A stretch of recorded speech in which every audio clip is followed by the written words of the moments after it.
Welcome to the DRF Sports Podcast, brought to you by DRF Sports. America's most trusted name in horse racing is now providing sports bettors with exclusive data, analytics, previews, videos, and expert picks on all major sports.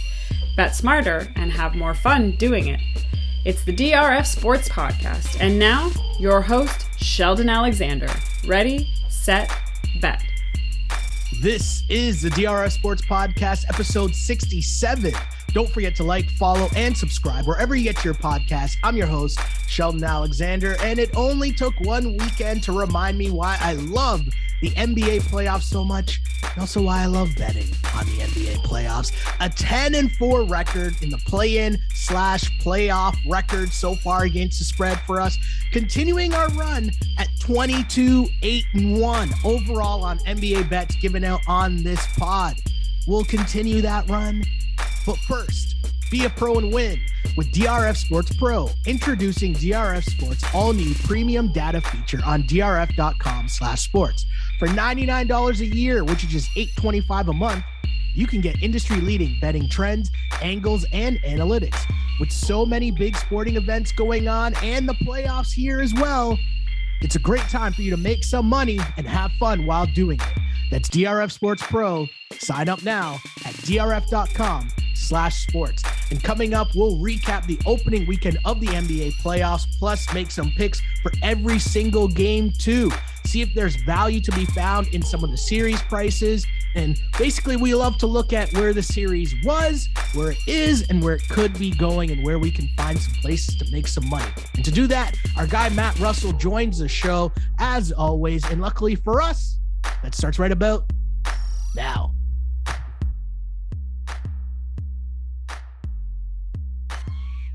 Well, there's very few things that I love more than the opening weekend of the NBA playoffs. And despite what anyone else might say, I would say that it lived up to the hype as the NBA playoffs are underway and we are cooking here on the podcast. Let's just recap some numbers here for a sec. 10-4 play-in/playoff record so far. An overall record that's still cooking at 22-8-1 overall against the spread. For NBA bets I've given out on this podcast, we are on fuego. We're going to try to stay that way as we chop it up once again with my guy, Mr. Matt Russell. How are you doing? How did you enjoy weekend number one of the NBA playoffs? Are you ready for NBA playoff basketball every single night for like the next month and a half? Yeah, and I like that we're keeping the schedule pretty dense here this week too, right? There are 3 games tonight to go along with it. I didn't do nearly as well as you did. I had a nice little, nice, I suppose. I had a pretty much a splitty type of a weekend, which is the type of thing that you're going to get when you're just kind of, I don't know, say coming in blindly here, because we've been talking about the NBA for a while, but as much as I try to rely on you to give us, as you say, the whole grain goodness with your 10-4 record here, I'm basically just throwing darts at this point. It feels like to be sort of 5-5, if you will, over the course of this last week or so. So I ended up losing on Cleveland money line in that play-in game on Friday.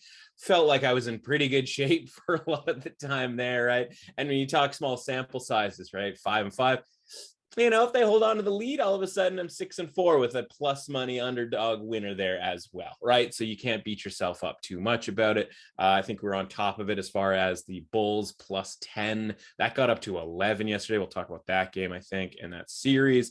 Didn't bet the game last night with the Pelicans and Suns, but as a veteran sports bettor, I'm watching the end of that game, waiting to see what was going to happen vis-a-vis the spread, even though that game was never really in doubt. So all in all, a good weekend, but more to do with sort of the personal element as birthday celebrations and stuff were going on. So that was a treat as well. And luckily I didn't get to watch much of the a game that we'll talk about here in a little bit that is near and dear to at least one, if not both, of our hearts.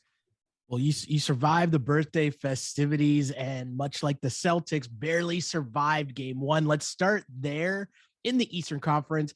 The headliner, Celtics win 115-114. They don't cover the 4 points for us, and it's kind of weird because I'll be honest with you. First off, as that game like as we got closer and closer to tip off, the vibes of what we talked about last week, like really we're just fading Kevin Durant and Kyrie Irving like that hard going into a playoff series.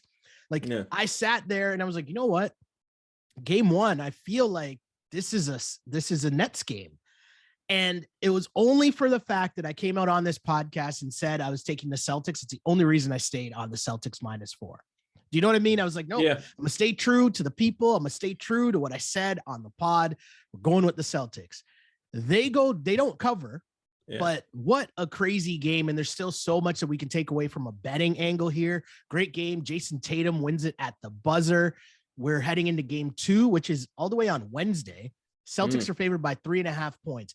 We still don't know if Ben Simmons is back yet or not, but I'm going to say this. I'm riding with the Celtics again at the 3.5 points. And it's because if Kyrie goes for 39 on 12 of 20 shooting, 6 of 10 from 3, that has to be a dub for the Nets, right? We talked about the Nets' only chance in this series is KD and Kyrie have to go off. They got to go for like 35 a night. I know that sounds crazy, but when you look at the box score, I ask you this question. Who was their third leading scorer on the Brooklyn Nets in game 1 of the playoffs? Yeah, I mean, that would be a hell of a trivia question if I wasn't staring directly at the box score right now. And I'm appalled to find out that Goran Dragic was third on the team in scoring with 14 points. Yeah. So think of that, offensive. Right? The difference in this game was the Celtics defense came up with the stop when they needed it. The double on Kyrie, Al Horford doing an exceptional job on that double team, but also playing into the mindset of what was happening in that game. Kyrie's hitting shot after shot after shot down the stretch, and you kind of know that he wants to hit that dagger shot up 1 late in the game. They send him the double team, and he holds onto the ball for way too long. Great defensive possession, finds KD, puts him in a bad position. He misses. And then we know what happens. Jason Tatum with the buzzer beater. All that to say, we saw exactly what is going to happen in this series, right? That is about as good as everyone on the Nets, not named Kevin Durant, can play. And they took a tough L at the end of it, right? And with Ben Simmons, I said this from the get-go, with Ben Simmons, this is probably like way more of a series. But what you're asking Kyrie and KD to do against a top defense in the league, that's just asking too much for me. And again, game 2, I'm going to be on the Celtics -3.5, but I know it was that close of a game, but I don't know if Kyrie can have a performance like that or how many more double middle fingers he has for the Celtics crowd. But either way, give me the Celtics in game 2 -3.5. What are you thinking then? I can't wait to see what sort of discipline comes from all of that, because you can't just go firing off middle fingies the entire time and yelling at people and this, that, or whatever, right? I mean, I don't think he's getting suspended, but like, man, you get to a point where if you're just walking around flipping birds for the entire game, at some point somebody's got to be removed from the festivities, right? I mean, what's he going to do next? Chain himself to the stanchion?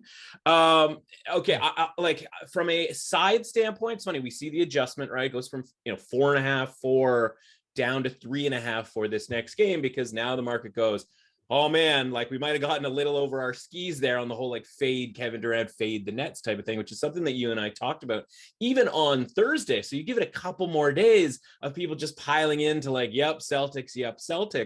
You saw a little bit of buyback on the series price as well over the course of the weekend. So I'm going to take everything that you're saying, and I agree with all of it, but I'm going to apply it to, in the same way, the bet that I lost in that game, which was the under that we talked about with Drew Dinsick on Monday. You said this is an under series. These lines are going to be up in the high 220s, and these games are going to end in the 200s, right? The super low 200s. And that wasn't the case in this game, but I don't think it was wrong theoretically, right? No. So we ended up with a 229 point total here, which is right around where where we suggested that the total might be, even though it ended up coming down to 224 and a half. Now, what happened? How did this go over? It went over in the first quarter. It went over when every foul was getting called. And it's funny to say, and maybe you can sort of enlighten me here as far as like what your expectations were or are going into the next game from a officiating standpoint or sort of a physicality standpoint, because the announcers are saying, oh yeah, like that is a foul. That is a foul. And it's like, well, that's not really the point here, is it? Right? Because there's like fouls don't get called all the time, right? It's no different than in football, always got to bring it back to football. You could call holding on every play, right? You could call a foul every time down the court by and large, right? And it's just like your officials sometimes just don't, right? And like, they might call 75% of them. They might call 50% of them. Felt like they were calling every single one in that game. And of course, guys are going to the free throw line. And that was an incredibly, for as fun as the game ended up being and all the storylines, and of course, the last second shot, layup, et cetera, it was pretty disjointed game, man, right? Like it's like every 5 seconds, it felt like somebody was going to the free throw line, certainly in the first half. It was a tough game to get into from a like watching standpoint if you were looking for the sort of natural ebb and flow of basketball, which is, part of the most fun thing to watch.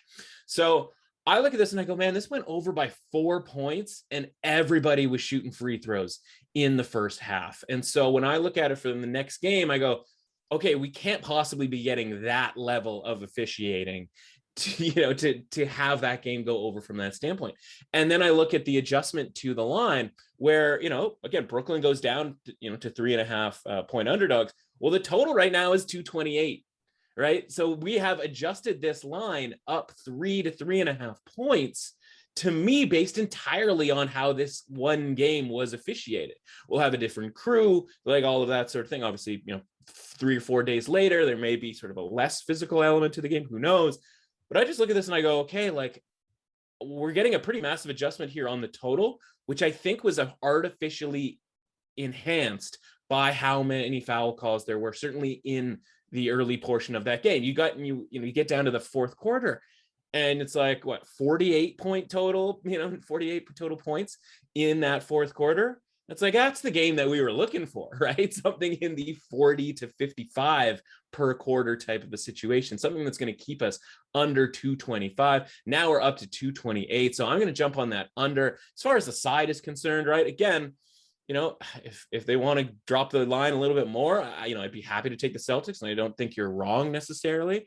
But again, I'm just, I think the Nets can win these games in Boston in the same way that I'm going to probably be on Boston when these games go to New Jersey. And if the home team just wins every game, that's fine. But in this case, certainly to start off, the home team didn't cover. So if you were on New Jersey, if you were on Brooklyn, you would have been obviously a winner in this game. Of course, once you get a 10-point lead in the fourth quarter, you're not feeling that great about it, right? So it's the same sort of concept where it took, I don't want to say miraculous, but extra crazy effort in the fourth quarter from Kyrie specifically to get Brooklyn back in that game and to get them the lead. So I think we're having the same conversation about two different markets here. So I think, again, both of them were losers in game one. I think there's a very good chance both of those come back again with a little extra value under 228. -3.5, certainly very plausible here as well. So I don't think you should get overly excited about what happened in that first game from can't lay points against the Nets. You absolutely can, right? Especially when it's only 3.5. And I still think that theory that, we had with Drew back on Monday was absolutely still the right play here over the course of this series. I think unders are still the way to go. Yeah, I think in terms of the over-unders, I think it's about how deep you want to get into it, because the thing is, if you go back to the play-in tournament, it was unders, the whole play-in tournament and the start of the NBA playoffs. So if you look at that series, and this is for, my Raptors peeps that might be listening to this pod as well, when they think, oh, look at all the fouls that were touch fouls called on the Raptors and the refs were all messed up and blah, blah, blah. It's like, if you watch that Celtics game, it's kind of the same thing. And really what's happening is it's the referees coming in and trying to set the tone in terms of the level of physicality that they are going to allow in this series. And I'm not talking about, the big plays of how Embiid got some guys hurt. I'm talking about how you're going to guard on the perimeter, how you're going to guard guys in the post, what the little, those fouls that you can call all the time, the refs are going to show you at the start of the game, oh, we are going to call those. So adjust your defense accordingly, right? Because teams like Boston, teams like Toronto, they want to come out and play that hard defense, be in your grill, and be like, even Miami Heat to another extent as well, right? They want to come out and guard you on the perimeter super hard. And that's just the referees coming out early and saying, hey, we're not playing that. We're not trying to have whatever the low scoring game was in the Buck series there, like 93-86. No. We're not about that life. This ain't the 90s. We need to be up in the hundreds, right? So totally with you there. And I also think, I'm on the Celtics just because I feel like that game played out exactly how we thought it would play out, right? Like we talked about the Nets defense being terrible. And if you watch that final possession, I mean, yeah, like KD and Kyrie are both just kind of guarding nobody. And Jason Tatum cuts to the basket, gets a lay-in at the bucket. I'm not going to crush KD for that because that's like, I'm going to give more credit to the Celtics for trusting their offense, trusting ball movement and moving the ball around, knowing that against a weak defense or not so good defense, if you just trust ball movement, you're going to get an easy bucket. They did at the buzzer. They win game 1. We'll see what happens in game 2. Speaking of game 2, let's move to Philly in Toronto. Sixers dominate game 1. They win 131-111. But to me, it was more about, it's not just a beatdown in the score sheet, but the Raptors lost Scottie Barnes, Gary Trent Jr., and Thaddeus Young to injuries. The first two are massive for sure. Thaddeus Young is more of a depth thing. But to me, the Raptors are definitely in trouble, right? Gary Trent Jr., I feel like he could be back soon, but without him on the floor, and even, with him on the floor, his job is to spread the floor, hit threes, hit open shots, and he did not do that in game 1, and it was super ugly. Barnes being done for the series is a massive blow because he did so much for the Raps. He's guarding James Harden. He's getting the opening tip, like he's playing center, but guarding James Harden, switching everything onto Embiid. Like he just did so much on both ends of the floor. So I'll say this, I cannot advise anybody to actually be laying money on the Raptors in this series. If you're like going forward until you know what they're going to look like without these guys. Right. So Scottie Barnes confirmed that he is out for the rest of the series. Cause I know there's a lot of they're all doubtful. They're not going to really say that he's out for the series, but I would say that definitely the next few games, you will not see Scottie Barnes. Cause the other part is if you're the Raps, like, why are you going to rush him back just for this, his rookie year, round 1 series against there's no, you can't really rush him. You're not playing for championship aspirations this year. And he's your rookie, your prized rookie. You know what I mean? It doesn't really make much sense to me to try to rush him back for this series, but also like Embiid stepping on your ankle like he did. That's right. Right. Like that's going to put you out for a while. That's going to be a little sore for at least a week. No, right. So that part seems really messed up to me. So I could see Scottie Barnes, if he's coming back, maybe like a game 5, game 6. I don't know, something like that. Maybe. And even still, that's a maybe. Okay. But so I'll say this though. One last thing. The Raps, again, I'm not advising you to lay money, but what I do here, we try to lay picks for every game. Raptors lose game 2, but they make it spicy. They'll cover the 7 points. The spread's up to 7 for the Sixers. Raps keep it spicy because what happened is they got punked in game 1. They got bullied in game 1. And I think that's the thing that Nick Nurse is going to come in with. Fred VanVleet's going to come into the locker room with. They're going to discuss. They weren't ready. They didn't match the intensity level of the Sixers, and the Raptors pride themselves on playing hard. So they'll keep it spicy. They'll keep it within 7. Give me the points. I still think they lose.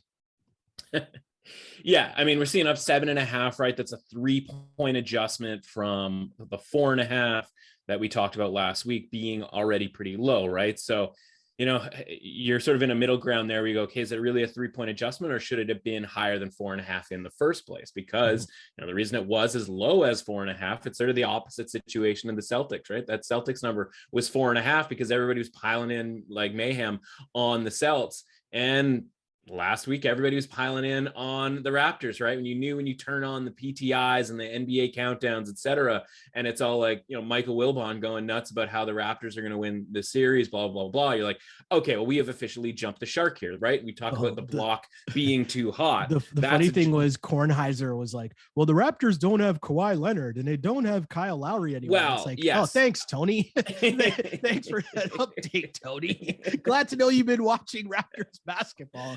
Like Kawhi hasn't played on the Raptors. This is year 3 with the Clippers. Right. Thanks, Tony. The expert. We had an entire pandemic since Kawhi was on the team. Yeah, no. Listen, he's never watched a Raptors game, and that's fine. We're not here to litigate the fact that neither of those guys really know what they're talking about at this point. It's really just more like that's the barometer, that's the thermometer when we're supposed to be talking about, like, all right, a market here, whether it's football, NBA playoffs, some of these other high profile things, right? We don't see it as much in college because people don't just pile into one side as much. But, when you have these high profile games in the market and bettors, everybody's sort of piling into one side, like that's where value is created, right? And as much as we can like the Raptors and the possible matchup and all of that sort of thing, it's like, okay, but is it worth it at -4.5? Is it worth it at just +150?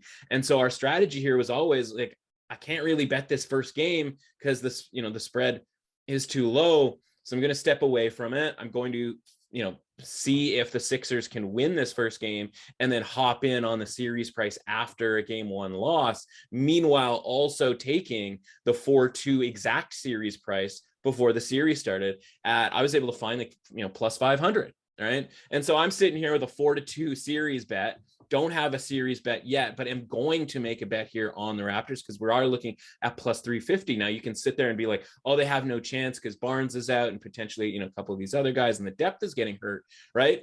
But there is always going to be a natural overreaction. Right. And yeah, maybe the Sixers end up sweeping, the Raptors here. And we don't see a split in these first 4 games the way that we thought we might. But like, this is exactly how we're always going to feel with a game 1 that goes this way, right? And like, yeah, we'd feel more comfortable with it if there hadn't been injuries. We'd feel more comfortable with it if the Raptors had lost but still covered, or even if they had just sort of barely not covered. But like, they got beat up, right? And so we're automatically going to kind of recoil from that.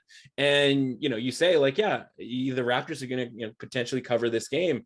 And it's like, yeah, because the line's 7.5, not 4.5, right? Like, you're doing the right thing here. You're seeing this adjustment. You're being like, I think that's too much because yes, like Scottie Barnes may have something to do with that, but also just the fact that everybody watched that beatdown happen on Saturday, like that's also going to have something to do with that. And so the point is, all of these factors are like chapter 1, paragraph 1 on why this line has been adjusted, why the series price is what it is at +350 or better right now, right? Like, everybody, it's not a secret that Barnes is out. It's not a secret that the Raptors got, hammered on here. So like, if you're buying on the Sixers at this point, you're doing so, obviously with all of that stuff built in. So as much as the bandwagon was filled going into that game on Saturday, it is that empty this time around, right? And that stuff matters in a market where people put that opinion, into play financially, right? And so like this, we just mentioned the Celtics, right? It's easy to, it would have been easier, or there's sort of a different universe in which we would look at the Celtics and the Nets series and that game and just be like, you know what? All these games should be pick 'em, right? Because like either team can play on the road, right? Like it's not going to have that much of a factor, blah, blah, blah. And you just make everything a pick 'em, make the series a pick 'em, and let's just watch this 7-game series, which I hope it is. It's like that, but obviously in a different way here, where it's like, okay, we're going to make this 4.5. Now we're going to make this 7.5 because of that blowout, because of that one injury. 1-game sample size situation, as you said, they got punked and all, and the bounce back element here. Yeah, I think the Raptors have to be the bet at +7.5. If you wanted to try a money line sprinkle, right, you're never going to get a better price, I don't think, unless there's more injuries throughout this series. You're never going to get a better price than +265 on a team that we thought was capable of winning in Philadelphia as recently as 3 days ago. So even the money line, I think, is an opportunity there. And again, nothing has changed outside of the Barnes injury from a series standpoint, and that is reflected in the fact that we're getting +350 right now on the Raptors to win the series. Now, again, I'm not saying they're going to win the series. That's obviously not the case, right? But at plus 350, that I think becomes a valuable bet because, again, nothing relative to the script, if you will, has necessarily changed, right? Because, again, there's the Sixers are still going to be without Thibault once we get to Toronto. Like all of that stuff that changes once the series landscape changes, in Game 3 is still going to exist. And yes, of course, Scottie Barnes not going to play on Monday. Seems like he's probably out for, like you mentioned, close to maybe the series. Obviously, depends how long the series is, if that's the case. But if he can come back in a Game 6, even in a Game 5, again, obviously the script stays the same. Only the difference is instead of plus 150, we're getting plus 350. Which is obviously a massive difference. So again, it's hard to explain to people. It is less about what you think is going to happen, but more about what is a valuable bet. And just in case you're wrong, because by the way, people are wrong all the time, right? But you want to be on the valuable side of these bets, right or wrong, so that, again, if you're right half the time, we end up being profitable more than half the time, if you know what I mean. Totally. And continuing with that series for a second here, I just think the main part with the Raptors and people who have seen the Raptors closely this whole entire season, them missing guys out of the lineup. Like if you look at their scoring numbers, right? The reason why they have so many guys who are scoring at such a high clip this season is because there was always one or two of those guys injured. And when that happened, the other one is then scoring 25 to 20 points a night. So that boosts up the scoring numbers. When they were all there, there's kind of and there's no real superstar, right? It's kind of a your turn, my turn. Wait, is it my turn? Should I shoot? Blah, blah. So when I'm not saying, of course, you'd rather have Scottie Barnes in the lineup. This is not what I'm saying. But what I am saying is now, Siakam, you got to go for 30, bro. Right. And sometimes when that mentality is there, it makes it more efficient. It just makes it easier for them to flow. Again, I just think they keep it spicy because they come out with more energy. You'll see more turnovers, all that fun stuff. Raps getting out on the break. Give me the points. I'm also taking the points in our next game too. And we're talking Bulls Bucks. Bulls end up covering the 10.5 point spread as they lose 93-86 in a very weird game. It was dicey for a bit. Giannis was in foul trouble for a while. I flicked off the game. It was during my Easter dinner. So I was like watching the game and then flicked it back on. And I was like, wait, where's Giannis? Is Giannis hurt? Like I'm searching Twitter to see what's going on, but no, he's just in foul trouble. But again, they kept it close. They covered the 10.5 points. Speaking of Raptors fans, a 6 for 25 for 18 points from DeMar DeRozan in the playoffs. Yeah. Feel like Raptors fans have seen that one before. Game 2, the line is still -10 for the Bucks. And I think this comes down to, do you believe the Bulls guys will shoot better in Game 2 or not? They shot a season low 32% from the floor, but the Bucks have won 17 of 18 now against the Bulls, despite not even really playing that well. The only thing making me take the 10 points and the Bulls again is the low scoring nature of Game 1. And if you're going to tell me that's going to be that low scoring of a game, give me the 10 points. I'll take my chances with that. And yeah, that's just where I'm sitting. I'm taking the points. Bulls plus 10 in Game 2. Yeah, I mean, you sort of walked right into the thing that we talk about a lot of the times here, right? Between college basketball and the NBA, right? If there's a lesser of a total, each point is going to be more valuable. And so when we're talking about a larger dispersion, or in this case, a smaller dispersion, if you're going to get a game that is less than 200 points total score, right? Yeah, like the Bulls are going to be way more likely to cover. And that's obviously what the case is. And so this number is 10. There was, 11s available yesterday. I was able to scoop up one of those. Didn't end up mattering since they covered all numbers. The Bulls did. But yeah, you make the correct point, obviously, right? Like what's the major outlier in all of this? Now, the sort of secondary outlier is obviously Giannis being in foul trouble, but it didn't really crush his production necessarily. 27 points, 16 boards, like still doing pretty good work there, right? And so like how much better is that going to get in this next game, right? Like, okay, so he goes 37-16 because he plays more, right? You go, okay, well, there's 10 extra points. Now the Bucks are going to cover. But I would see you there and I would raise you like all of the shooters from the Bulls actually making a shot in this next game, right? Late game on Wednesday night, right? Plenty of time to get their stuff tightened up here, staying in Milwaukee. Or I imagine they probably go home since Chicago's so close. But to me, the point is here, like, are we going to see this number go up the same way that we did in this first game, right? Are we going to see the 10.5? Are we going to see the 11? But moreover, when it comes to our betting, right, let's see like what we have talked about, what we have in our portfolio, right? Like ran to go grab Milwaukee -1.5 on the series price, right? So we're looking for, at the worst case scenario here, a 4-1 series. And what winning that bet in the first game, right? We talk about threading the needle here, making sure the Bucks win for our series bet, but also cover the spread Bulls so that we can at least get a unit in our pocket going forward. But what that allows us to do here is kind of take a free shot with the Bulls again at +10. We'll wait again to see if the market piles in on the Bucks. And again, maybe they will, and maybe it won't matter for, either the Bulls cover comfortably or maybe the Bucks cover comfortably.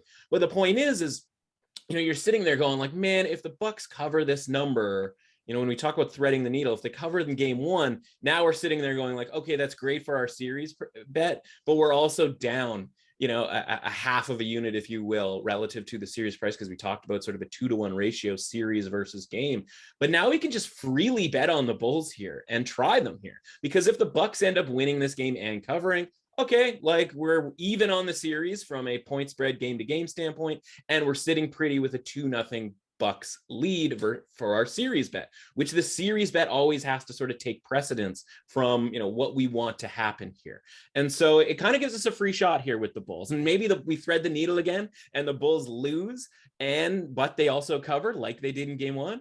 And now we're in a great spot where we can just sort of sit back. We can even maybe get a little loose. We'll talk about this later on in the week, maybe get a little loose with a Bulls money line bet or something in game 3 and or game 4, right? Because we're sort of stockpiling this reserve here almost as a quasi hedge against our series bet, right? But it's obviously more of a middle situation. So that was the key element, I would say, of the entire weekend for me, was being able to set up, if we, a little accounting class here, if we set it up in a series by series type of a way, we're in a really good spot, already banking a unit here with that big series bet still out there and not being compromised by the Bucks losing game one, which obviously they didn't do. So great result for us in this one. But it's sort of, like you said, a very strange game, 34 total points in the fourth quarter, which, is not the NBA of 2022.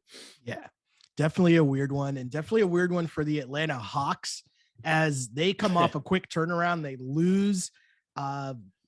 They win on Friday night, pardon me, against the Cleveland Cavaliers. And that pins them in a game one scenario on Sunday at 1 p.m. So some people are calling this a schedule loss, which cool, whatever. I could definitely see that. And I was on the Hawks on Friday night against the Cavs. And I mean, talked about Trae Young being ready for that performance where he's shimmying at the logo and like waving to the crowd, waving bye to the crowd at the end of the game in Cleveland. Poor Cleveland. But anyways, that leads them, your win, your victory, your prize for that performance on Friday night. Sunday afternoon, 1 p.m. tip-off in Miami. Heat roll 115-91. And the Heat easily cover the spread. I'm pretty sure it was 4.5, if I'm not mistaken. Things got spicy in that game. Jimmy Butler was dunking, getting hype. Trae Young, him and Trae Young are face to face. But Miami looked as great as Miami can look. We look towards game 2, and there's a question of the schedule loss or not. I say, right, the line is now up to 7.5 for the Miami Heat. I honestly think that's way too high. I do think this is the Heat are a bad matchup for Trae Young. They obviously, it's a differently coached team. Coach Spo's game plan, instead of trying to trap Trae Young, is just to switch everything on to Trae Young. And now it's like, okay, Trae Young's going to hunt a screen. Okay, I just screened to get Jimmy Butler on me. Okay, I just screened to get Bam on me. It's like good job, good effort, right? But it doesn't make sense. So Trae Young's got to figure that out. There will be an adjustment. 7.5, way too much though. Give me the Hawks to cover in game 2, but I think they lose still. Okay. Yeah. I mean, I can see that. Certainly that makes a ton of sense. Just quick cleanup, and listen, who would blame you? Because it seemed like every game was a 4.5 point spread at one point. That line closed 6.5 in that game 1, which, obviously makes sense. And something that people will talk like, oh, I don't say voodoo or whatever, but we talk like narrative type stuff and blah, blah, blah. But yeah, going, traveling off, for a game on Friday and then traveling around back to Miami, for this game. Again, early start time. And this game was over in the second quarter, right? It was like 19-point game at halftime, something along those lines. And so, yeah, it's hard not to say that that's a schedule loss, but it's also easy to say it after the fact, right? And we all should have, the betting society as a whole should have just piled in on Miami when we saw that. But because, it's one of those deals. I was on Miami, but I didn't win as much as I should have. You're correct. Right, but that's what I mean. We should all be on an island somewhere because we all piled in. The way that people bet the Raptors or the Celtics should have been the way that we had all bet this, except for we didn't have a week to think about it, right? That game ends on Friday night. And then all of a sudden, Saturday, and then boom, the game might have started by the time you even realized that it was on Sunday. And so we didn't get that momentum of hey, shouldn't we all just be betting this? Shouldn't we all just be betting this? Because 6.5 probably shouldn't have scared us away. And it certainly didn't scare you away in a more regular, responsible betting situation. So if that is the case, right? Vice versa, if you will, ipso facto, we should probably be taking Atlanta plus the 7.5 because we see the full point adjustment here. And you and I talked about it last week, right? When we see these games and how they get adjusted, if they get adjusted from game to game, right? They don't, by and large, right? They get adjusted a half point here, a point there. We talked about the Barnes injury and the blowout being the biggest adjustment so far of any of these series. And so we just look at this and go, okay, we're getting an extra point here. You mentioned the issues that maybe Trae Young will have. And obviously, if that's the case, then we're going to be way wrong about this. But I don't think this is necessarily anything crazy. Now, again, we're looking at this going, okay, we had Boston minus 3.5 for game 2. And now we're just firing away on all these underdogs in a league where the game can get away pretty quickly. And you can have 15 to 20 point victories with really not that much effort because of obviously how many possessions there are in an NBA basketball game. So I'm not loving this necessarily, but I understand, it's more of a theoretical thing, right? If they're getting beat up here because they weren't ready to go, and we can all understand why that was the case. And it was less of a matchup issue and less of a sort of indication of what these two teams are when they are both at sort of full strength on an even playing field. Miami with a week off, just sitting at home, that had blowout spot written all over it. And again, that is hindsight being 2020. So I say that with a grain of salt, knowing that I didn't wail in on the Miami Heat in that game. So I'm sort of kicking myself from that standpoint. Do I want to come back in on Atlanta, lose that, and now I'm feeling man, I really missed an easy one in game 1, and now I've gone even as much as we saw from game 1, I'm going back. Not back to the well necessarily, but coming in on game 2 and losing that too. This might just end up being a series. I wasn't going to say that I'm going to pass on in its entirety because we don't have anything series wide for this series. This might be just a pick your spot in Atlanta, maybe in a game 3, game 4 type of a situation for me. So I get the idea. I would totally, if you made me pick, I would certainly take the 7.5 points here with the Hawks. But this is more just, again, kind of the reverse, honestly, of Milwaukee, where, we're in a good spot to bet the Bulls here for a second straight time. I'm in a really bad spot to try to hop in here, sort of hopscotching my way into this series, or double dutching, I guess would be the correct skipping term, double dutching my way into this series and trying not to get hit in the face with a skipping rope. Yeah, this is basically a bet on the Hawks, getting to settle into the series after, they're winning said Super Bowl Friday night and then having to recover quickly, whether it's physically or mentally, to have that turnaround. And then now you're playing that type of defense. That's a different ball game. And Trae Young didn't adjust well. You heard Nate McMillan kind of what I like to affectionately call sneak dissing, right? Where he was talking about how Trae Young, and you kind of got to figure things out, right? Because Spo watched how the Cavs played it, and there was a lot more trapping involved, and Trae Young was able to navigate through that, find open guys, do his thing, and then find his shot in the second half. Well, he just didn't do that at all. He had one field goal in that game, and he was all trying to figure out, oh, well, I see PJ Tucker on this switch. I'm going to try to go hard at PJ Tucker. Well, PJ Tucker can give you one solid defensive possession, right? And at least make things tough on you. So it's just going to be another adjustment. And I'm kind of putting the points, giving Atlanta this one chance here, right, to cover that spread. So we'll see how that goes. Let's switch to the Western Conference, though. And we talked about this last week as being one of the big series to look out for, because I thought Minnesota would be able to make things spicy. And they did that and more. They were 6.5 point underdogs in game one. They win outright, which couldn't say that I was out here telling people to money line sprinkle or anything, but you know, I'll definitely take the cover. The Wolves win 130-117 in game one against Memphis. Now, the interesting thing to me is game two line is still Memphis -7. And this is a reminder of the NBA, and you talking about how the market reacts. They don't really overreact to what happened in the game or two. And, you know, it's a lot of points. I'm going to say it's a lot of points. And obviously I'm going to be on Minnesota again. Give me the points. Minnesota +7 in this. I think what we saw here is that my initial read on this series was that the matchup is just really, really good for Minnesota.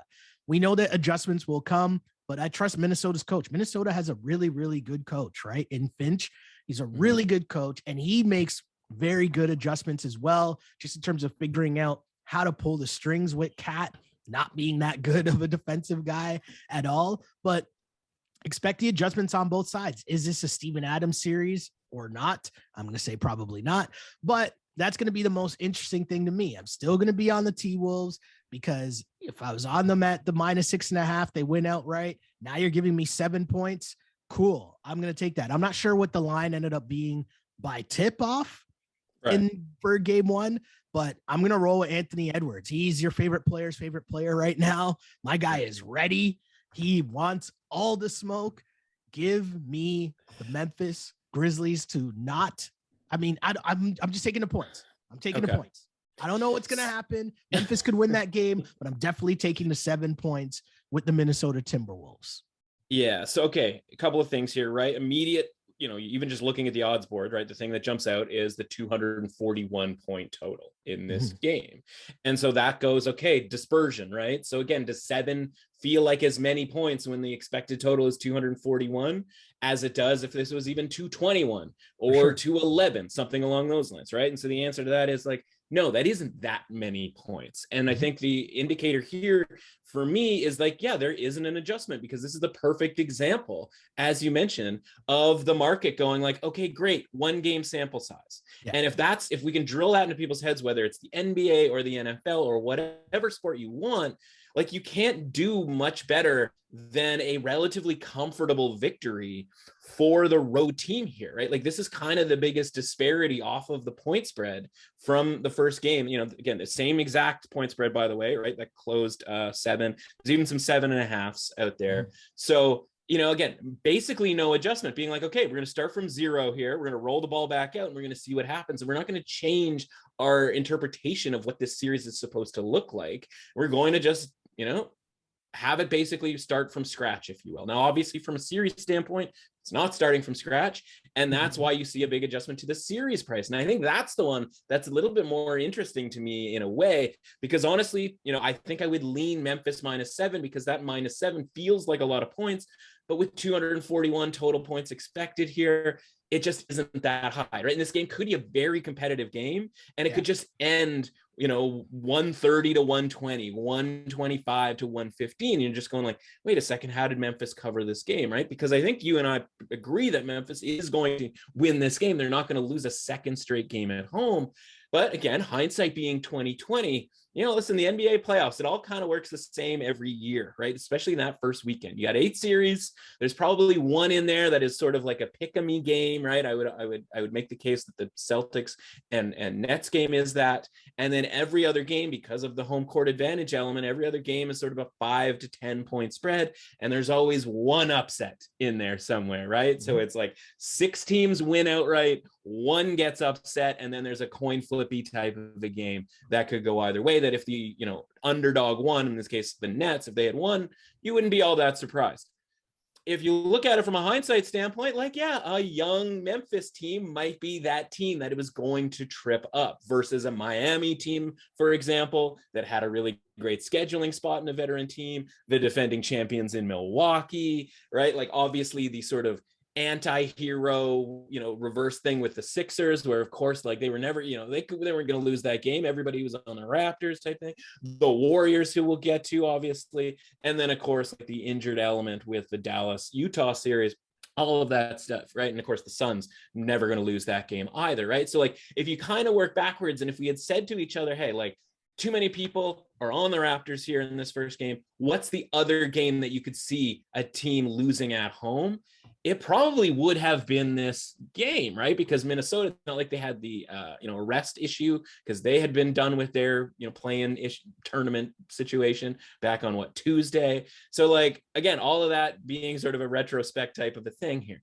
Now Memphis can gather it up again here, and I think they end up covering this game again. I think this is pretty close to the line, and if there was an adjustment that needed to be made, the market would do so. And maybe by the time this game closes, it ends up being less than that because people are piling in on the T-Wolves. This is just one where I look at it and I go, okay, like, if you were on the underdog in this is maybe one where you want to step away. I'm not saying definitely bet Memphis, whatever, but like, I would be very worried about this type of a situation here. It helps our series bet on the over 5.5 total games.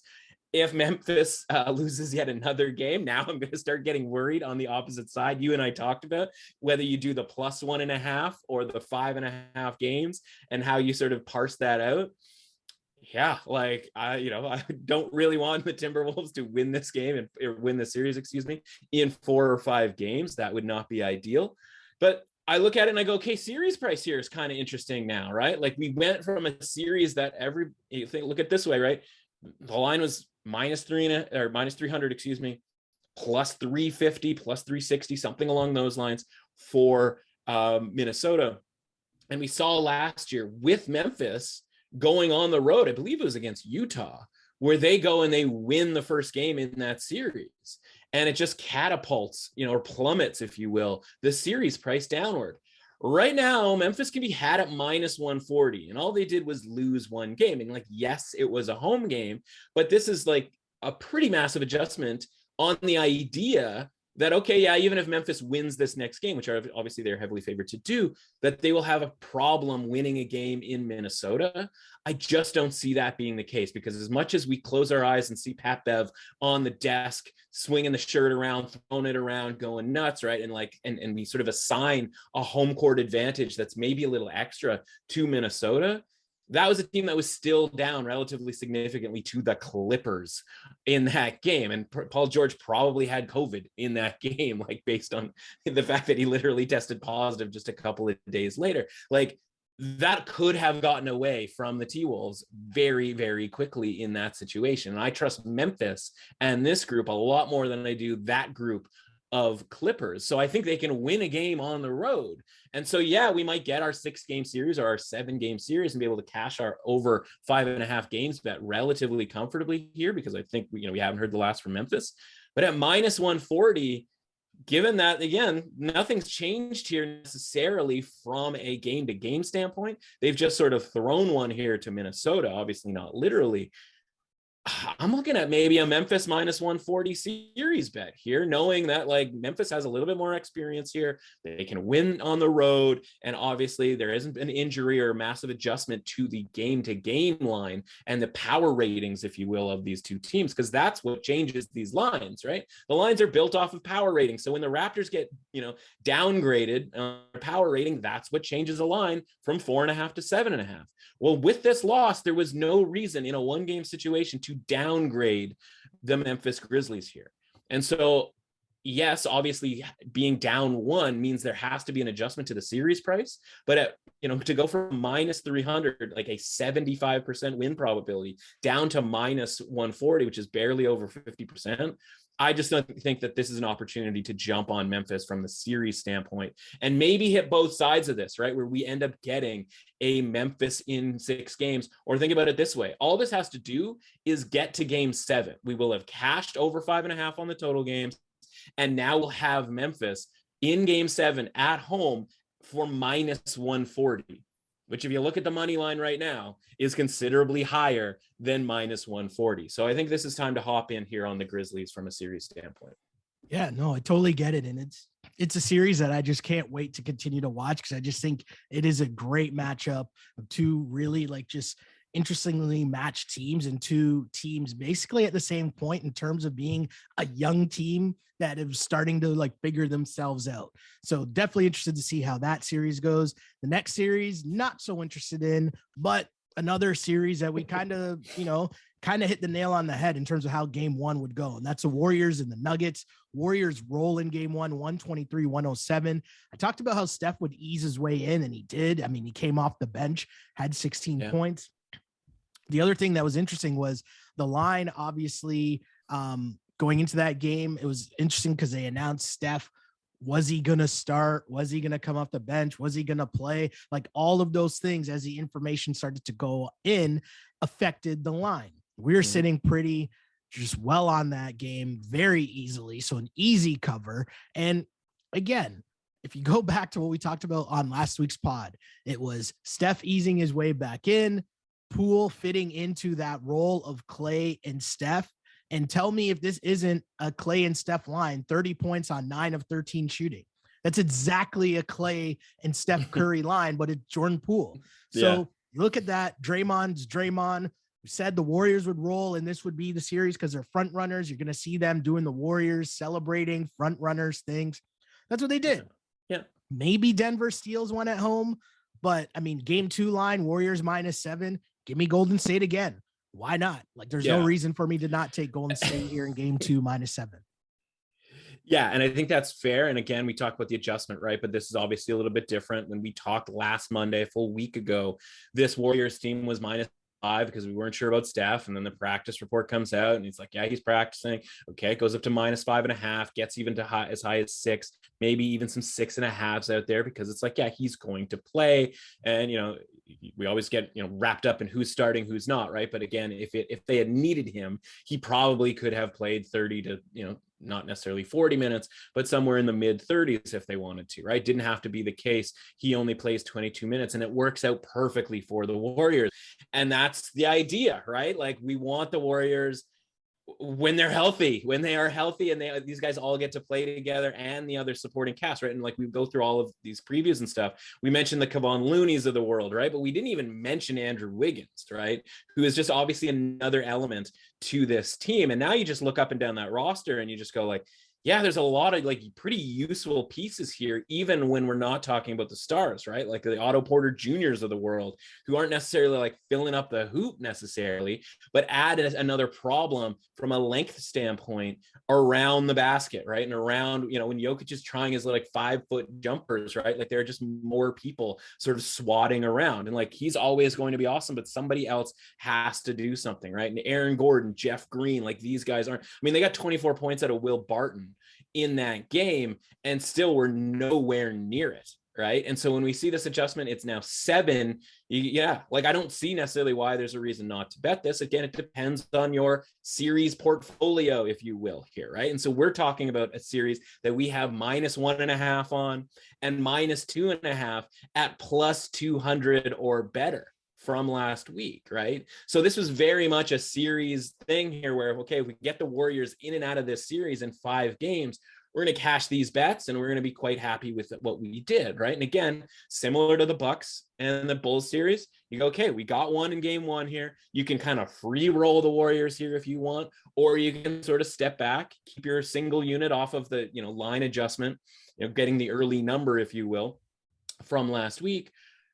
For me, I'm just going to take that and I'm just going to sit back and cheer for the Warriors to win this game outright, because that gets us our 2-0 lead, which sets us up nicely here for a Warriors in 5. Obviously, if they won in 4, that would be great too, but I can totally see Denver, getting a game here in game 3 or game 4. I think, the old gentleman sweep, as everybody's talking about these days, I think we're going to see that. Right. And so I'll just probably sit back and be like, yeah, I'm up 1 for this series. I've got 3, maybe even 4 more coming to me later on in this series, as long as the Warriors keep winning, and then just sort of not bother with like the point spread sweat at the end of this game. But I can certainly see why you might think, looking at this game, like, yeah, a half point or a point adjustment here, knowing that you're going to get a little bit more if necessary from Steph Curry, right? And like, by the way, you might not need it. And if you don't need a little bit more from Steph Curry, it also means you're probably going to win the bet, right? So for me, it's going to be a pass because we have those series bets locked in. But I wouldn't hate you if you had the -7 here, because, if you didn't have those series prices locked in the way that we did from before the series started. Yeah, no, totally makes a lot of sense. And speaking of sitting back and enjoying just maybe another win, the Mavs put up a pretty good fight in game 1. The line, as we discussed last week on the pod at the time, was 4.5 for Utah heading into game 1. They win game 1, 99-93. I feel like that might have been the best effort from the Mavs without Luka. And if people watching that game, the cutaways to Luka on the bench, he kind of had this like look on his face, like he couldn't believe what was happening either. And so, I guess the Mavs, if you're surprised, Utah was definitely surprised. They did not look good for a lot of that game. The Mavs probably, it's tough to say they should have won that game because they're playing without Luka Doncic, but they were in position to win that game for the majority of it. So if you're Utah, the assumption is, or you would hope, that you come out a little more serious in game 2, as the assumption is Luka's still not going to play in game 2. The line is at -5.5, and I have to be on the Jazz again and feel like they got to know that they got to come out and win games while Luka is not playing. Mm-hmm. So as much as rough as it did look for the Jazz at certain points in that game, struggling to cover 4.5 against a Luka-less Mavs team, I'm still going to line up and take the Jazz -5.5 in game 2. Okay. Couple of mea culpas here. One is, listen, in this game, when you're trying to hit 53% to stay above water and do a little bit better than that, right? When we're talking about point spread, betting and -110 and all of that sort of thing, we're going to be right sometimes, we're going to be wrong sometimes, right? But that's just the nature of the deal. And it's going to be pretty close to half. Ideally a little bit, right more than we're wrong. When it comes to a single game, honestly, like there's very few instances. I mean, sometimes you're just like, I would never make that bet again. There are very few instances where I feel like, okay, we didn't win this bet, but I was wrong. Mm-hmm. In this case, because, and here's why, and this is a perfect case. When we're trying to read the market, when we're trying to become better bettors at what we do here, we're trying to read the market, we're trying to understand variance, we're trying to do all of this stuff. I was wrong about this game because my big take on this was that the point spread just wasn't right, and that there would be a possibility of taking advantage of what would seem to be a made-up point spread, right? This is one that my prediction was less about what was going to happen in game 1, but more about what was going to happen with the line going into game 2, because I thought whatever happened, whether it's Mavs pull off a victory, and listen, a couple more shots go in there in that, they had 2 chances basically late in that game to tie or take the lead. If those balls go in the basket, and again, they don't go in, maybe because it's not Luka Doncic shooting them and it's other guys shooting them. But the point is, at least they had that chance after 47 minutes of basketball, and listen, there's a way in which maybe that happens tonight, that the Jazz absolutely waste away on the Mavericks, right? And maybe that was the Mavericks' one chance to kind of surprise the Jazz. And that's kind of where I land with this game. But the point is like one thing was going to happen or the other. Either the Jazz are going to win by double digits, or the Mavericks are going to win outright. And we were going to have to change this point spread, change these power ratings from how they looked in game 1. What happens? It goes up a little bit to 5.5. And the game lands on 6, and it's as close as any game, to landing on the point spread. So couldn't have been more wrong as far as, so the point spread was dead correct, theoretically, right? Now, again, Does that mean tonight's game is going to be dead correct? No, not necessarily. I'll put it this way. The other mea culpa is I don't want anything to do with this series anymore, right? I do, like if this number is also going to be correct in a way where the Jazz are 5.5 point road favorites, which makes them what, 11, 12 once we get to Utah. Like, why would I want anything to do with betting this series, right? So I think this is an easy series to ignore. Part of, we just talked about bankroll management and sort of strategically working your way through a series with Chicago, Milwaukee, with Golden State, with Toronto, whatever. Like, this is just one where there's 8 series. I don't need to be betting on every one of these series, right? Final mea culpa in all of this, because we do the podcast on Thursday, you're giving out great nuggets, and I try to sort of, some of that stays with me, not all of it necessarily, but some of it stays with me. And one thing that you mentioned, Spencer Dinwiddie. And so a mea culpa here is I played Spencer Dinwiddie over total points in that game. Okay. And because you had mentioned, like he's going to be the guy who's sort of like the designated hitter here. He's designated to be responsible for scoring baskets in this game. Yeah. And his number was 20.5, and he scored 22 points, and he had that by like mid fourth quarter. They actually kind of went away from him in the fourth quarter as we had like, honestly, just random dudes shooting, 3-pointers. Yeah. Obviously, Maxi Kleber is out there, trying to make a key bucket here or Might there. as well have had Maxi Priest out there. That's a shout out to, never mind. That went way over a lot of people's heads. I was going to say, let's just move on. Pull. That's a very geographic and age appropriate deep pull. I'm just watching Reggie Bullock like acting like he's got this thing under control out there. I'm just like, well, this doesn't feel good at all. So I don't want anything to do with the point spread in this series. I don't really want anything to do with the total, because like we didn't learn that much from the total in this game in the first time around. And I'm looking, it's 206 right now. Like, you're going to bet an under in an NBA game that's 206. Like, I get that they scored 192 points in this first one, right? But like, I'm not coming back to, an under again in this game. And I'm certainly not looking to back the over when the Reggie Bullocks and the Dorian Finney-Smiths of the world are, shooting. If they're the ones responsible for shooting, I don't want to be part of that. And so maybe I go back to with Spencer Dinwiddie here, right? And I'm just firing him up right now. I don't have a number just yet. There has not been, for some reason, they have Bullock, Brunson, Finney-Smith, and Powell at this website that I'm looking at. That's strange that maybe they don't want us taking their Spencer Dinwiddie money at this point. I don't know. Or maybe he might have pulled something or something. Who knows? I don't know how much Spencer Dinwiddie affects the point spread. But the point is sometimes, you listen to us talk, I listen to you talk, maybe you listen to me, and then a couple of days later, something rings in your head and you go, you know what? Maybe I should look at Spencer Dinwiddie totals. I was watching the pregame where they mentioned when Luka is out, Spencer Dinwiddie was averaging like 27 or something along those lines. I was like, well, if his number's only 20.5, this is a spot to hop in. And it's not something that a lot of people are betting. It's not something that's going to get just absolutely hammered because, all the betting content on these pregame shows are talking about it. None of that was sort of within context, right? You have to kind of create your own betting content in that way where you go, okay, like the guys on the DRF pod talked about Spencer Dinwiddie. Oh man, his numbers, look at this. Like, they're telling me his numbers reflect high volume scoring when Luka Doncic is out. And sometimes you have to put those 2 and 2 together, right? So again, a lot of it is more just around the peripheral element to sports betting, whether it's, taking an L on market evaluation on a point spread, or taking a W on taking a prop nugget and being able to end up profitable in this series. So I'll just take that bet. I will walk away from the table on this series, and I will go play the other 7 series way more interested in betting those series and way more interested in watching those series.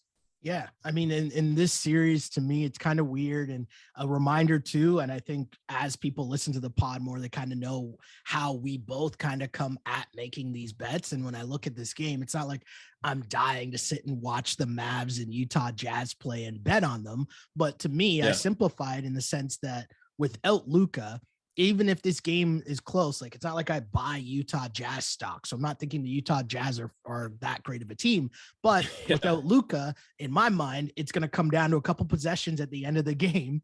And with no Luka, I'm betting on the Jazz to be able to pull out a couple of possessions, and the Mavs, the Spencer Dinwiddies, the Bullocks, the Finney Smiths, right? Like those dudes to not make plays at the end of the game. And then that's how Utah is going to cover and win the game. Now, hey, it worked in game 1. We'll see how it goes in game 2. Who knows? Who knows as well about what's going to happen in game 2 of the Suns and Pelicans, the last game and last series on our docket here. Pelicans lose 110-99. The Pelicans in no way deserve to cover that game. Not going to say that. Yeah. But yet, a Jonas Valanciunas tap in at the buzzer away from covering the 10.5 point spread. Now, I mean, hey, not going to sit there and be like, oh, that's a horrible beat. That's a bad beat. But I will say I had terrible flashbacks of Jonas on the Raptors when they could never beat LeBron. And he's just missing like tap-ins at the end of that game of game 1 against the Cavs series, the season before Kawhi. Yeah. Anyways, story for another day. Yeah, those tap-ins might have gotten DeRozan traded, to be honest with you. Definitely, right? And might have got Jonas traded eventually for Marc Gasol as well. So, yeah. They don't cover the 10.5 point spread. I think the Pels, a lot of talk again. Is this a schedule loss as a Pels with the quick turnaround against the Suns who are sitting at home chilling? Reality is the Suns are just a much better team. The Suns have a lot of bodies that they can throw up Brandon Ingram and CJ McCollum. That's going to make life a little difficult here. With the spread in game 2 still being Suns -10, I'm going to be on the Pels. And the reason being is just because I don't think the Pelicans can win. They will probably lose this game and go down 2-0. But I think they have a little more to offer than almost barely covering as they did in game 1. I just think they cover the 10 points. Give me the 10 points in game 2. They still lose, but give me the points. And hey, this season is a dub for the Pels, right? Like getting swept by a team that won 64 games in the regular season. The fact that they weren't going to make the playoffs. They get CJ McCollum. They make a bit of a run. They make the playoffs. Somehow they get to celebrate a little. Zion, we talked about that. Yeah, whatever. Cool. The series is a wrap, but I'll take the 10 points with the Pels in game 2. Hopefully they can keep it a little spicy, as I like to say. Yeah, another big chain for your guy Zion yesterday. Another big chain. Again, like we talked about the schedule element, right? The schedule loss situation here. And again, you know, we should have somewhere this stuff written down.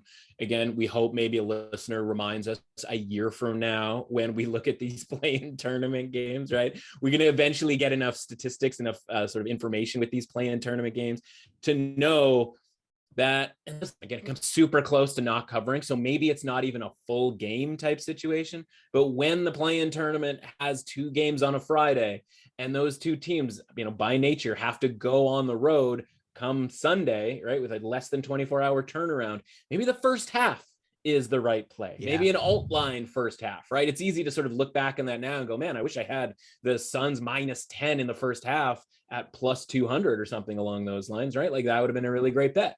And so whether it is Atlanta not being able to fight back and get back in the game, I don't know that Pelicans are necessarily in this game from a fight back standpoint, but like I am somewhat impressed, right? I have to be more impressed with the Pelicans than I am, you know, to be with Atlanta. And part of that element is like maybe the Pelicans have a couple more weapons than like Atlanta has necessarily, right? And so, yeah, I mean, if that's the case, and if this is more of a, you know, the second game is more like the second half of Pelicans Suns, again, I understand that the Suns are not playing it in the same way. They're not playing the same people in the second half that they would be playing a competitive game in game 2.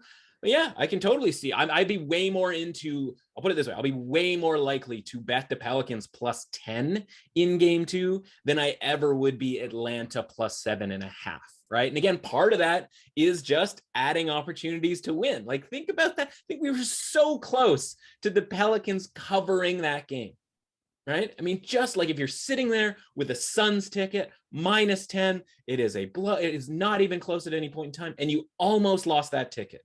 you almost did not get to cash that ticket.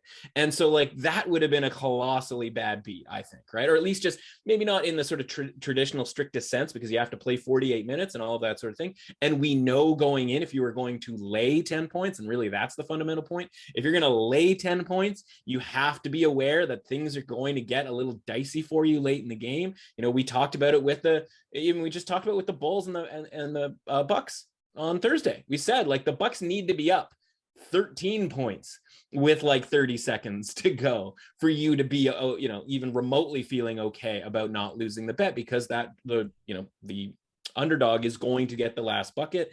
This didn't happen. It should have happened for Valanciunas, right? Like they should have had that last basket. He missed two tap-ins. Yeah, and that's what I'm saying. Like 11-point game should have been a 9-point game and a dribble out right at the end. That's not what happened. So yeah, this line doesn't get changed because unlike Dallas and Utah, and again, we made a good point about Utah, like this is not about Utah. Like we don't like Utah. It's the same thing, right? These lines are perfect in this way. I didn't think the Utah Dallas one was going to be perfect, but it ended up being. I think that the Pelicans Suns one probably is correct, right? And so you're just going to have to sweat that last end game stuff. So if you're going to bet this game, then yeah, just understand that you're going to sweat late game nonsense, tomfoolery, and hijinks. For me, that's probably a pass. It's probably the other series that I don't really want much to do on. Maybe if something develops throughout the series where there's a prop angle by the time it tips off, on Tuesday, Wednesday, whenever this game tips off, maybe that's where I'll bet it, right? The same way that the Spencer Dinwiddie thing came in game one.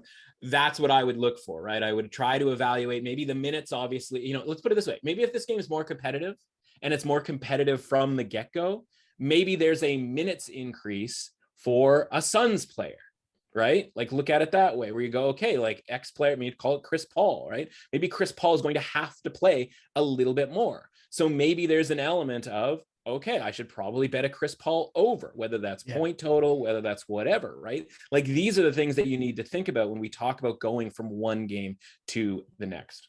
Yeah, and the reality of that Pelicans game, the Pelicans cover that game easy if Chris Paul doesn't go into point God mode as the Pels were making their run. The Pelicans cut that game to under 10, and then Chris Paul was just like, nah, right? Like whether he's knocking down deep threes or just putting Larry Nance Jr. on skates, like Chris Paul was just like, okay, yeah, I get that this game was kind of close and whatever, but we're done with y'all. Double-digit win, let's go. But yeah, that's the beauty of the NBA playoffs. I feel like, especially in the early rounds, and I mean, not even just the early rounds, you're trying to guess where the blowouts are going to come, because the blowouts do come in these NBA series, and you're just trying to kind of navigate through those. So that's our first kind of full-on wrap-up of the NBA playoffs, going into each and every series, talking about where it was, talking about where it is, where we think it might be, and trying to give you some picks that you can make at the end of it. And, hopefully the run continues. It's tough to navigate these point spreads in between the series as the series go along, but that's the fun of it. So, Mr. Matt Russell, thank you for joining me once again here on the DRF Sports Pod. Where can the people find you to get kind of your takes and everything else you might be working on as well on the interwebs? Yeah, man, at mrussauthentic on Twitter. Everything that I do over at the Score gets retweeted through there by and large. Of course, you can follow the Score as well to do that, to get all that stuff. We're doing NFL draft stuff. Got a couple of things. One interesting note, right? And we haven't had an opportunity to really talk about the draft here. Is my general belief that Aiden Hutchinson is not going to be the first overall pick. And we often see that, this stuff is decided well in advance, and we are a week and a half away, and his odds for being the number one pick are dropping, right? They are getting, away from being a favorite. Normally they go up. Normally at this point, like we saw last year, obviously a little bit different story with Trevor Lawrence, minus 10,000 for Trevor Lawrence to be the first overall pick. This draft is going to be a fun one because we don't know who the first overall pick is going to be. A little Trayvon Walker action coming up on him, right? Looks like he might be the choice.